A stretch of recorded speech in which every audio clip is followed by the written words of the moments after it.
Good morning students. నిన్న మనం దశాంశ భిన్నాల పరిచయం గురించి నేర్చుకున్నాం. దశ అంశ భిన్నం అంటే ఏమిటి? ఏదైనా ఒక వస్తువుని 10 సమాన భాగాలు లేదా 10 యొక్క గుణిజాల యొక్క సమాన భాగాలుగా చేస్తే ఆ భిన్నాలను మాత్రమే దశాంశ భిన్నాలు అంటారు అని చెప్పి నేర్చుకున్నాం. అలాగే ఆ దశాంశ భిన్నాలని ఎలా రాయాలి, దశాంశ భిన్నంలోకి రాయడం, ఒక భిన్నాన్ని దశాంశ రూపంలోకి రాయడం, మళ్ళీ దశాంశ రూపంలో ఉన్నదాన్ని భిన్నం కింద రాయడం ఎలాగనేది మనము ప్రాక్టీస్ చేశాము. అయితే ఇక్కడ మీరు గుర్తుపెట్టుకోవాల్సిన విషయము, ఈ దశాంశ భిన్నాలు రాసేటప్పుడు ఆ దశాంశ భిన్నాలను కూడా నేను ఆరోహణ అవరోహణ క్రమంలో రాయగలుగుతాను. వాటిని ఎలా రాయాలి, దీనికి సంబంధించి కొన్ని ప్రాబ్లమ్స్ మనకి ఎక్సైజ్ 7.14లో ఉన్నాయి. దానికి సంబంధించి మీకు ఒక 5th రోమన్లో కొన్ని ప్రాబ్లమ్స్ నేను మీకు ఎక్స్ప్లెయిన్ చేస్తాను. అప్పుడు మీరు ఆరోహణ అవరోహణ క్రమంలోకి మారుతురు. సో ఇక్కడ దశాంశ భిన్నాలను పోల్చేటప్పుడు ఎలా పోలుస్తాం? ఇక్కడ 0.2 0.4 ఉంటే ఇక్కడ మనం 4 పెద్దది కదా అని జనరల్గానే చెప్పేస్తాం. అట్ ద సేమ్ టైం నేను చెప్పేది ఏంటి అంటే, మీకు ఇక్కడ దశాంశ భిన్నాలు పోల్చేటప్పుడు ఫస్ట్ పూర్ణాంక భాగాన్ని చూడాలి. ఈ పూర్ణాంక భాగంలో పెద్దది ఏమున్నాయి, 2 సమానం ఉన్నాయి. అప్పుడు నెక్స్ట్ దశాంశ భాగంలోకి వెళ్ళాలి. దశాంశ భాగంలో ఇక్కడ 2 ఉంది, ఇక్కడ 4 ఉంది, కాబట్టి ఇదే పెద్దది. సో 0.4 ఈజ్ గ్రేటర్ దాన్ 0.2, ఇందులో ఎటువంటి సందేహం లేదు. అలా కాకుండా ఇక్కడ 1.2 0.4 ఉన్నప్పుడు ఇక్కడ పూర్ణాంక భాగం 1 ఇది ఎక్కువ ఉంది కాబట్టి 1.2 ఈజ్ గ్రేటర్ దాన్ 0.4 అవుతుంది. అలాగే ఒకవేళ 0.02 అండ్ 0.004కి వచ్చినప్పుడు ఈ రెండింటిని పోల్చేటప్పుడు మీరు అబ్జర్వ్ చేయండి, పూర్ణాంక భాగాలు 2 సమానము, ఇంకా దశాంశ భాగంలో 10వ భాగాలు సమానము. ఇక్కడ 100వ భాగం వచ్చేటప్పటికి ఇక్కడ 2 ఉంది, ఇక్కడ 0 ఉంది, కాబట్టి ఇది పెద్దదవుతుంది. 0.02 will be greater than 0.004. So ఇక్కడ దశాంశ భాగాలను మనం పోల్చేటప్పుడు మనం ఎలా అయితే అంకెలలో 3 అంకెల సంఖ్య 2 అంకెల సంఖ్యలో ఆరోహణ అవరోహణ క్రమంలో పెద్ద చిన్న సంఖ్యలు మనం చూస్తామో ఇక్కడ కూడా అలాగే చూస్తాము. కాకపోతే దశాంశ భాగాల్లో చూస్తాం. 10వ భాగము, 100వ భాగము, 1000వ భాగము. ఏ భాగంలో ఎక్కువ ఉంటే ఏ భాగం సమానమైతే ఆ తర్వాత భాగంలో చూసి ఏ భాగంలో కనుక ఎక్కువైతే ఆ భాగం ఉన్న నెంబర్ని ఖచ్చితంగా పెద్ద నెంబర్ అని మనం చెప్పగలుగుతాము. సో ఇలా ఉపయోగించి మీరు 7.4లో ఉన్న ఆరోహణ అవరోహణ అంటే 6th రోమను, 7th రోమను, 5th రోమను, 5, 6 రోమన్స్, 7 రోమన్స్ మీరు కంప్లీట్ చేయండి. సో దట్ వీటి యొక్క ఆరోహణ అవరోహణ క్రమాల గురించి మీకు ఖచ్చితంగా తెలుస్తుంది. దీని తర్వాత దశాంశ భిన్నాల సంకలనం వ్యవకలనం గురించి మనం మాట్లాడితే, సంకలనం వ్యవకలనం ఇప్పుడు మామూలుగా నెంబర్స్ని సంకలనం వ్యవకలనం చేసేటప్పుడు ఎలా చేస్తామో దశాంశ వాటిని కూడా అలాగే చేస్తాం. ఎలా అనేది మీరు ఒకసారి అబ్జర్వ్ చేస్తే, ఇప్పుడు 125ని 2 + 262 చేయాలనుకోండి, ఎలా యాడ్ చేస్తాము? 125 రాసుకుని దాని కింద 1ల స్థానంలో 1ది, 10ల స్థానంలో 10లు, 100ల స్థానంలో 100లు కలిపి యాడ్ చేస్తాం కదండి. సో అలాగే ఫర్ ఎగ్జాంపుల్ 125ని 1024కి యాడ్ చేయాలి. అప్పుడు ఏం చేస్తాం? 1024 రాసుకుని 125ని 1ల స్థానంలో అంకె 10ల స్థానంలో అంకె 100ల స్థానంలో అంకె వేసి కలుపుతాం. ఎలా అయితే యాడ్ చేస్తామో దశాంశాలు కూడా ఏ భాగానికి ఆ భాగం మనం యాడ్ చేయాలి. అంటే ఇక్కడ సేమ్ నెంబర్ ఆఫ్ భాగాలు ఉంటే పర్వాలేదు, లేనప్పుడే మనం కొంచెం జాగ్రత్తగా చూసుకోవాలి. అంటే 0.2ని 0.4కి యాడ్ చేయమన్నాడు అనుకోండి, అంతే. దశాంశ భాగాలు 2 సమానం కాబట్టి 0.2 అలాగే 0.4 రాసి ఇక్కడ 2 + 4 6 అవుతుంది, ఇది 0.6 అవుతుంది. సో అలాగే మీకు వేరే నెంబర్స్ కూడా అంటే 0.63 + 0.54 అన్నారు. సో ప్రాబ్లం ఏం లేదు కదండి, డెసిమల్ కింద డెసిమల్ వచ్చేలా చూసుకోవాలి. ఏ 100వ భాగాలు 100లు, 10వ భాగాలు 10వ భాగం కింద రాయాలి. 5 + 6 11 అవుతుంది, 1 అప్పుడు పూర్ణాంక భాగం 1 అవుతుంది, ఇది 1.17 అవుతుంది. సో ఇటువంటి ప్రాబ్లమ్స్ మీకు పేజ్ నెంబర్ 104లో ఇవి చెయ్యండిలో ఉన్నాయి. చక్కగా చేయండి, ఇవి చాలా సింపుల్ కూడా కదా, చేయండి. సో ఇక్కడి నుంచి దీన్ని ఉపయోగించి ఇంకొక ఉదాహరణ ఒకసారి విచిత్రంగా, అంటే డిఫరెంట్ నెంబర్స్ ఉంటాయి. 3.64కి 5.4ని కూడండి అన్నారు, 5.4. ఇప్పుడు ఈ రెండింటిని కూడేటప్పుడు ఎలా రాస్తాము? 3.64 యాస్టీస్గా రాస్తాము. డెసిమల్ కింద డెసిమల్ ఉండాలి, పూర్ణాంక భాగం కింద పూర్ణాంక భాగం. ఇది 10వ భాగం కాబట్టి 10వ భాగంలో రాయాలి. ఇక్కడ 100వ భాగం లేదు కాబట్టి దాన్ని 0 కింద రాసుకోవచ్చు. అప్పుడు ఇది ఏమవుతుంది 4 6 + 4 10 + 1 4 + 1 5 9. సో 9.04 అనేది మీ ఆన్సర్ వస్తుంది. ఇక్కడ మీరు చాలా బాగా ఇది గుర్తుపెట్టుకోవాలి. ఇక్కడ 10వ భాగాన్ని 10వ భాగంతోనే కలపాలి, 100వ భాగాన్ని 100వ భాగంతోనే కలపాలి, పూర్ణాంక భాగాన్ని పూర్ణాంక భాగంతోనే కలపాలి.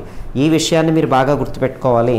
అలాగే ఇప్పుడు నిత్య జీవితంలో సమస్యలు ఎలా ఉంటాయి, ఈ దశాంశ భిన్నాలను ఉపయోగించి నిత్య జీవితంలో సమస్యలు మనకు టెక్స్ట్ బుక్లో ఇచ్చిన కొన్ని ప్రాబ్లమ్స్ని ఫినిష్ చేద్దాం. సో ఇప్పుడు వ్యవకలనం చేసినా కూడా అదే దశాంశంలోకి దశాంశం వచ్చేలా చూసుకోవాలి. ఇక్కడ మనం నిత్య జీవిత ప్రాబ్లంలో దొరికితే వాటితో మనం మీకు ఎక్స్ప్లెయిన్ చేస్తాం. సో ఎగ్జాంపుల్ 2 కనుక మనకి ఇచ్చిన సమస్య ఏంటంటే, ఇక్కడ సల్మా తన పాఠశాలలోని ఆటల పోటీలకు సాధన చేస్తోంది. ఆమె ఉదయం 3.27 కిలోమీటర్స్ ఉదయం, అలాగే సాయంత్రం వచ్చి 2.80 కిలోమీటర్స్ పరిగెడుతుంది. సో ఆమె మొత్తం రోజుకి ఎన్ని కిలోమీటర్లు పరిగెడుతుంది మొత్తం. కాబట్టి ఈ రెండింటినీ కలుపుతూ ఉంటే డెసిమల్ కింద డెసిమల్ వచ్చేలా రాసుకోవాలి. 7 2 + 8 10 1 3 + 1 4 + 2 6 అంటే 6.07 కిలోమీటర్స్ ఆ అమ్మాయి ఒక రోజుకి పరిగెడుతుంది. కాబట్టి ఇది మొత్తానికి అప్లికేషన్. ఇప్పుడు సబ్ట్రాక్షన్కి చూద్దాం. 1 ఇవి జాగ్రత్తగా గమనించండి. 1.23 నుండి ఎవరిని తీసేయాలి, 2.85 నుండి తీసేయండి. ఇక్కడ చాలా అంటే తెలుగు మీడియం కాబట్టి చాలా క్లియర్గా ఉంది. 1.23ను 2.59 నుండి తీసేయండి. ఇంగ్లీష్ మీడియంలో అయితే సబ్ట్రాక్ట్ 1.23 ఫ్రమ్ 2.85 అంటాడు. సో ఇక్కడ తెలుగులో 2.58 నుండి 85 నుండి కాబట్టి ఫస్ట్ 2.85 రాసేస్తాం, మైనస్ ఇక్కడ 1.23 రాసేసుకుంటాం. సో సబ్ట్రాక్ట్ చేస్తే 2 6 and 1. సో ఇది ఎందుకని ఇలా జరుగుతుందంటే ఇది నథింగ్ బట్ ఇక్కడ 2.85 అంటే దాని భిన్నంలోకి రాస్తే 285/100 మైనస్ 1.23 అని కూడా భిన్న రూపంలో రాస్తే 123/100. సో ఇప్పుడు రెండు సజాతి భిన్నాలు కాబట్టి ఇక్కడ 100 వస్తుంది, ఇక్కడ 285 మైనస్ 123 వస్తుంది, which is nothing but 162. 162/100 which is nothing but 1.62. So కాబట్టి సజాతి భిన్నాల వ్యవకలనమే ఇక్కడ దశాంశం. మీకు మొదట్లోనే చెప్పాను, దశాంశ భిన్నాలు అనేవి భిన్నం యొక్క మరొక రూపం తప్ప ఇదేదో కొత్త నెంబర్ సిస్టమ్ అయితే కాదండి. కాబట్టి అది గుర్తుపెట్టుకోండి. అంటే 10వ భాగాల నుంచి 10వ భాగాలనే తీయాలి, 100వ భాగాల నుంచి 100వ భాగాలనే తీయాలి. ఇక్కడ అలాగే ఇంకొక ప్రాబ్లం కూడా ఇచ్చారు అదే ఉదాహరణ క్రింద, దాన్ని కూడా మనం ఫినిష్ చేద్దాము. అది 2.89ని 2.89ను ఎక్కడి నుంచి 4.5 నుండి తీసేయమంటున్నారు. ఇక్కడ మీరు అబ్జర్వ్ చేయండి, 4.5 అంటే 4 ఉంది, దశాంశ భాగం 5 ఉంది, 100వ భాగం లేదు, అక్కడ 0 పెట్టుకున్నాను. ఇక్కడ 2.89 ఎందుకంటే బారోయింగ్ అప్పు తీసివేతలు కూడా వస్తాయి కాబట్టి దాన్ని ఎలా చేయాలి, మనం ఎలా చేస్తామో మామూలు ప్రొసీజర్లో ఎలా చేస్తామో అదే ప్రొసీజర్. ఇక్కడ ఇది 10 అవుతుంది, 10లోంచి 9 తీస్తే 1 అవుతుంది. ఇక్కడ ఆల్రెడీ 4 ఉంది, ఇక్కడ 4 ఉంది కాబట్టి దీన్ని మళ్ళీ నేను I have to borrow 1 from this. So I will get ఇక్కడ 14. 14లోంచి 8 తీస్తే 6, ఇక్కడ ఆల్రెడీ ఒకటి తీసాం కాబట్టి 3 - 2 వచ్చి 1.61. సో ఇది బారోయింగ్ సబ్ట్రాక్షన్, అప్పు తీసివేత. ఈ అప్పు తీసివేత గురించి నేను మిమ్మల్ని క్వశ్చన్ అడుగుతాను, మీరు నాకు అది ఆన్సర్ కామెంట్లో పెట్టండి లేదా మీదో పెట్టండి.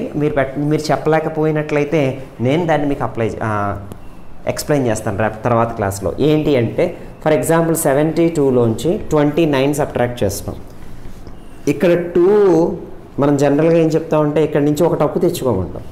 మరి ఒక అప్పు తెచ్చుకుంటే 2 ఏమవ్వాలి, 3 అవ్వాలి, కానీ ఎందుకు 12 అవుతుంది అనేది నా డౌట్. మీరు ఆలోచించి చెప్పండి చక్కగా.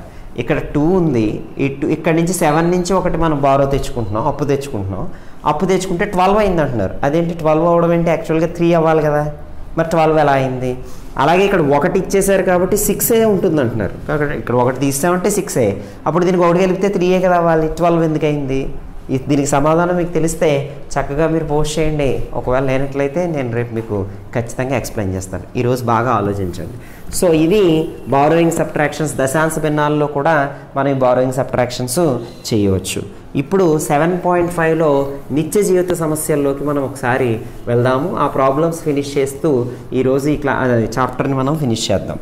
ఇక్కడ సోను అనేవాడు సోను ఒక దుకాణానికి వెళ్ళి ఒక చిక్కీ కొన్నాడు, అలాగే చాక్లెట్ కొన్నాడు.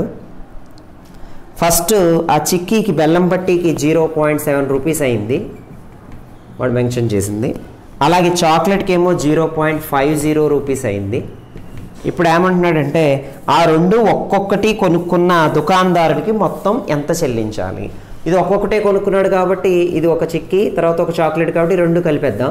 5 + 0 5, 7 + 5 2, 12, ఇక్కడ 1.2 అంటే 1 రూపీ 25 పైసా అతను చెల్లించాలి దుకాణదారికి. అయితే ఇక్కడ సోను వాళ్ళ అమ్మ అతనికి ఏమి ఇచ్చిందంటే 2 రూపాయలు దుకాణదారికి ఇచ్చింది. అతనికి ఎంత పైకము తిరిగి వస్తుంది. సో ఇక్కడ ఎంత ఇచ్చింది వాళ్ళ అమ్మ? 2 రూపాయలు ఇచ్చింది. సో అమ్మ ఇచ్చిన మొత్తం ఎంత? 2 రూపాయలు. వీడు పెట్టిన ఖర్చు 2 రూపాయలు. మరి ఇక్కడ నేను 2 అని రాస్తే ఇక్కడ నేను రాయాలి డెసిమల్స్లో రాయాలి కాబట్టి 2.00 రాసుకోవాలి.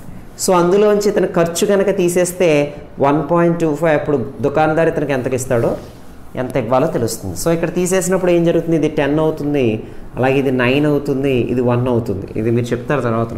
10 నుంచి 5 తీస్తే 5 అవుతుంది, ఇక్కడ మళ్ళీ 9 - 2 తీస్తే 7 అవుతుంది, ఇక్కడ 1 - 1 0. అంటే ఈ 75 పైసు దుకాణదారు ఇతనికి తిరిగి ఇవ్వాల్సి ఉంటుంది సోనుకి. అయితే వాళ్ళు ఇచ్చిన డబ్బులు 5 రూపీస్ అయితే మళ్ళీ అందులోనే క్వశ్చన్ ఏంటంటే అదే వాళ్ళ అమ్మ అతనికి 5 రూపీస్ ఇచ్చినట్లయితే అంటుంది. 5 రూపీస్ ఇచ్చినప్పుడు ఏమవుతుంది? 5.00 రాసుకోవాలి. మళ్ళీ ఇక్కడ 1.25 ఖర్చును తీసేయాలి. అప్పుడు ఇది 10 అవుతుంది, అగైన్ ఇది 9 అవుతుంది, ఇది 4. సో 10 - 5 వచ్చి 5, 9 - 2 వచ్చి 7, 4 - 3 వచ్చి 3.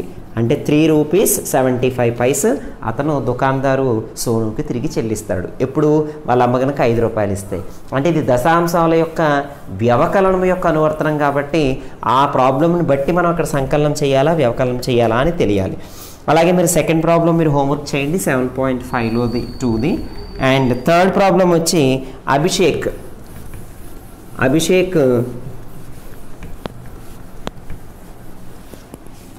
5 కిలోమీటర్లు 28 మీటర్లు 5 కిలోమీటర్లు 28 మీటర్లు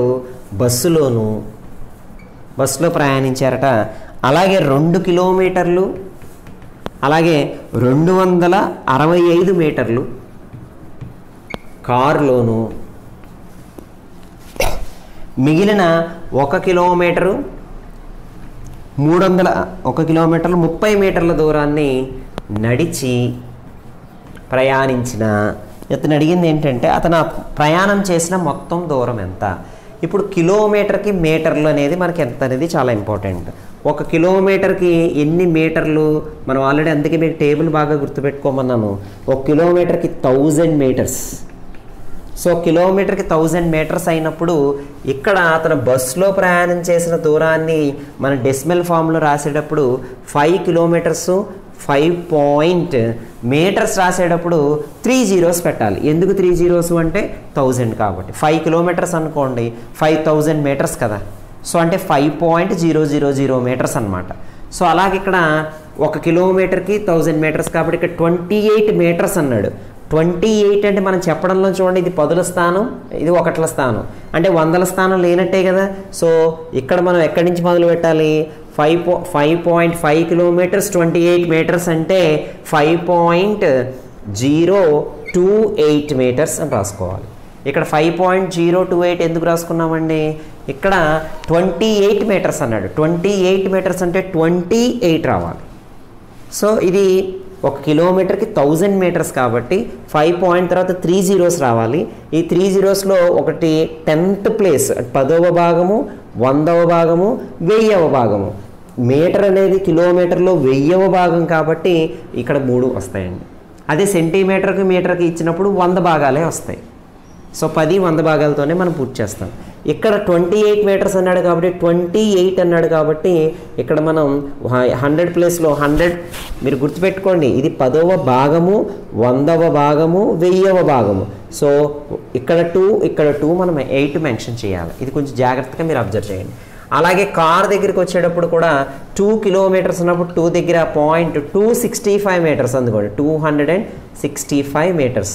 ఇది 2800 ప్లేస్ లేదు ఇక్కడ డెసిమల్తో సంబంధం లేకుండా ఆలోచించండి. 28 మీటర్స్ అంటే 100ల స్థానం లేదు.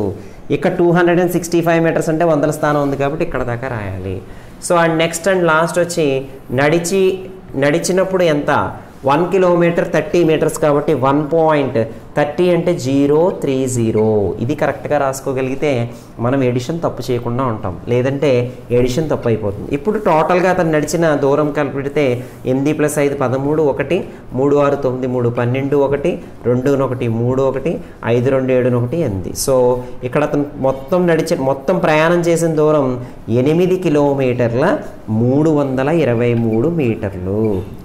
ఇది నిత్య జీవితంలో మనం దశాంశ భిన్నాల యొక్క సంకలనానికి ఒక మంచి అప్లికేషన్. ఇక్కడ మీటర్స్ కన్వర్షన్ అనేది మీరు చాలా జాగ్రత్తగా చూసుకోవాలి. ఇంకొకసారి మీరు జాగ్రత్తగా వినండి. 1 కిలోమీటర్కి 1000 మీటర్స్ కాబట్టి మీటర్ కిలోమీటర్లో 1000వ భాగం అంటే డెసిమల్ తర్వాత 3 ప్లేస్లు వస్తాయి. అప్పుడు డెసిమల్ మూసి 28 మీటర్స్ అంటే 100 స్థానం లేదు కాబట్టి 28 పదులు 1 మాత్రమే వస్తుంది. 265 మీటర్లు కాబట్టి మొత్తం రాసాము. 30 మీటర్లు కాబట్టి 030 అని రాయాలి. ఎక్కువ మంది చేసే తప్పు ఏంటంటే దీనిని 5.28 అని రాసేస్తారు, 2.265 రాసేస్తారు, 1.30 అని రాసేస్తారు. ఇలా యాడ్ చేయడం వల్ల దీనికి సంబంధించిన ఆన్సర్ కూడా మల్టిపుల్ చాయిస్లో ఒకటి కనబడుతుంది, వెంటనే అది కరెక్ట్ అనుకుంటారు. కాబట్టి ఈ కాన్సెప్ట్ని కరెక్ట్గా అర్థం చేసుకుని యాడ్ చేయాలి. మనం ఈజీ అనుకుంటాం, ఏం సార్ దశాంశ భిన్నాలు చేదొస్తాయని చెప్తున్నారు సారు, ఇవన్నీ యాడ్ చేసేస్తే ఈజీగా యాడ్ చేసేసుకోవచ్చు కదా అనుకుంటాం, కానీ కాదండి.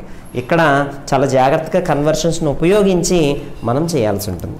అలాగే ఇక్కడ ఇంకొక 4వ ప్రాబ్లము ఎక్సర్సైజ్లో చూస్తే, శ్రీమతి వైకుంఠం తన పెద్దమ్మాయి కొరకు 6.25 మీటర్ల బట్టను పెద్దమ్మాయికి, అలాగే చిన్నమ్మాయి కొరకు 5.75 మీటర్స్ బట్టను కొంది. అది ఇప్పుడు మనం ఈజీగా చేయగలుగుతాం. అయితే అంత మీటర్స్లో సెంటీమీటర్స్లో ఉంది కాబట్టి పెద్దమ్మాయి కొరకు ఆవిడ కొన్న బట్ట 6.25 మీటర్స్ పెద్దమ్మాయి. అందుకే ఇక్కడ చెప్తున్నాను మీటర్కి సెంటీమీటర్స్ 100 కాబట్టి 2 ప్లేస్లే వస్తాయి. అలాగే చిన్నమ్మాయికి 5.75 మీటర్స్ బట్టలు కొంటే ఇప్పుడు ఆవిడ మొత్తం పిల్లల కొరకు ఎంత బట్టను కొన్నది మొత్తం అన్నాడు కాబట్టి ఈ రెండింటిని ఏం చేస్తామండి, యాడ్ చేస్తాం. 5 + 5 వచ్చి 10, ఇక 2 + 1 3 + 7 వచ్చి 10, 1 7 + 5 వచ్చి 12.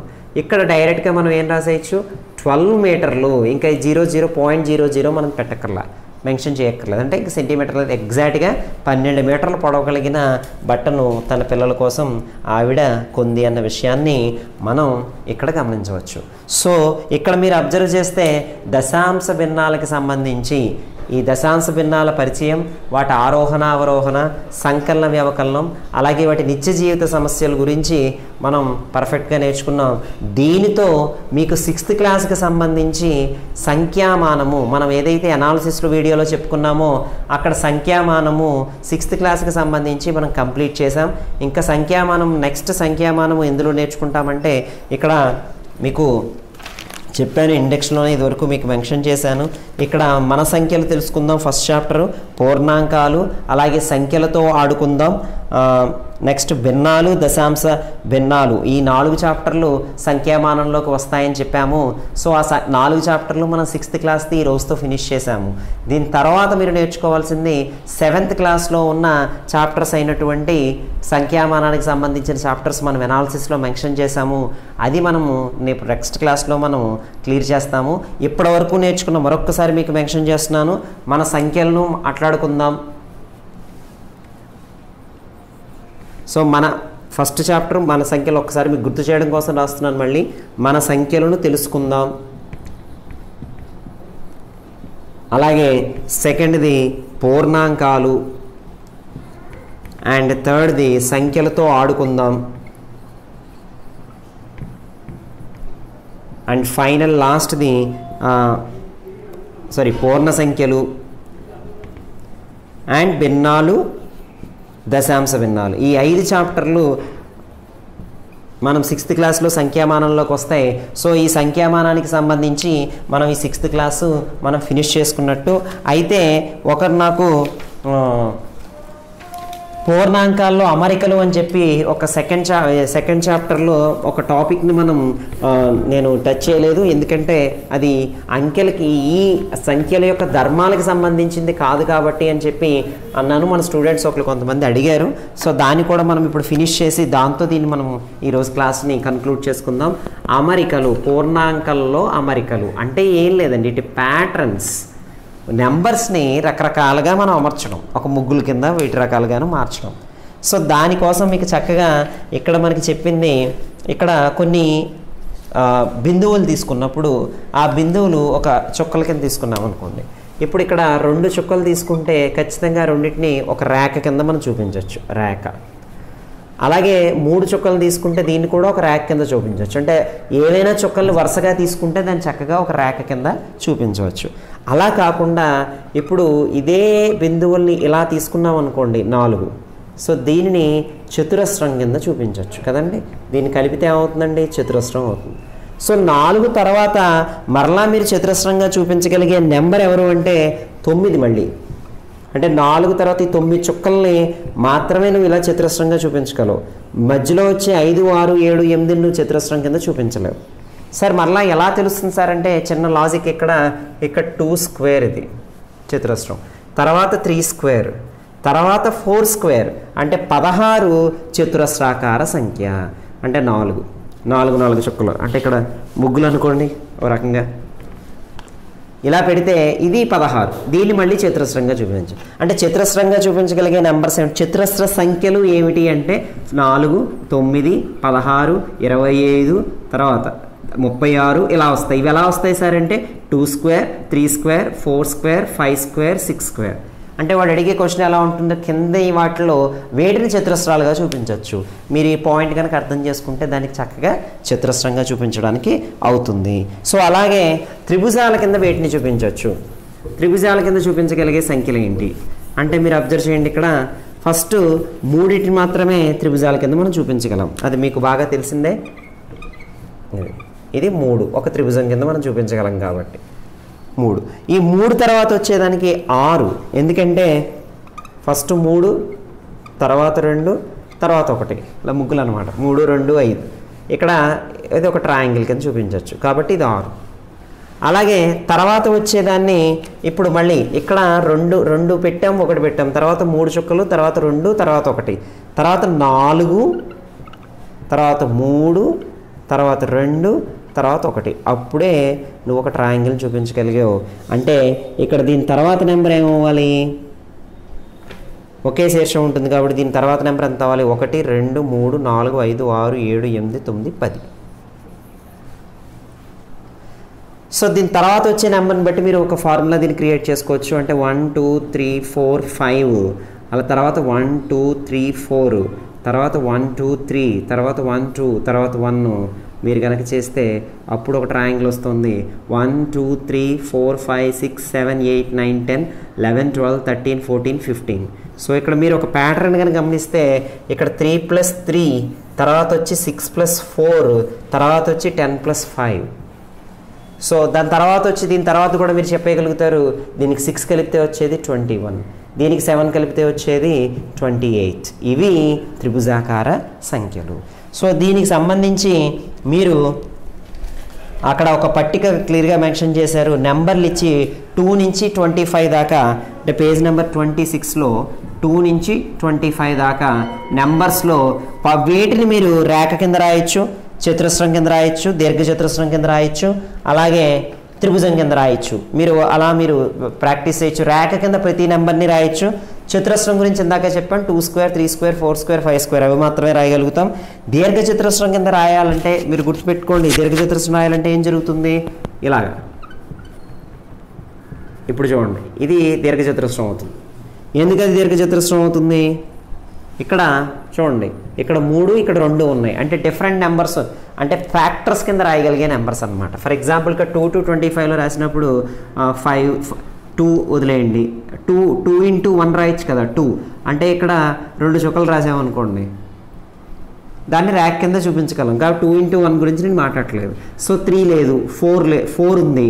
4ని 2 into 2 కాబట్టి ఇది ఏమవుతుంది, చతురస్ర సంఖ్య అవుతుంది. 5 తర్వాత 6 ఉంది. 6 నేను 2 into 3 కింద రాయగలిగానంటే దీర్ఘచతురస్రం కింద రాసేయగలిగినట్లే. అంటే ఎందుకంటే 2 చుక్కల్ని ఇలాగా 3 చుక్కల్ని ఇలాగా పెట్టాను అనుకోండి, అప్పుడు ఏమైంది, దీర్ఘచతురస్రం అయింది. అలా కాకుండా 2 ఇలాగా 3 ఇలాగా పెట్టాను అనుకోండి, ఇది కూడా దీర్ఘచతురస్రమే కదా.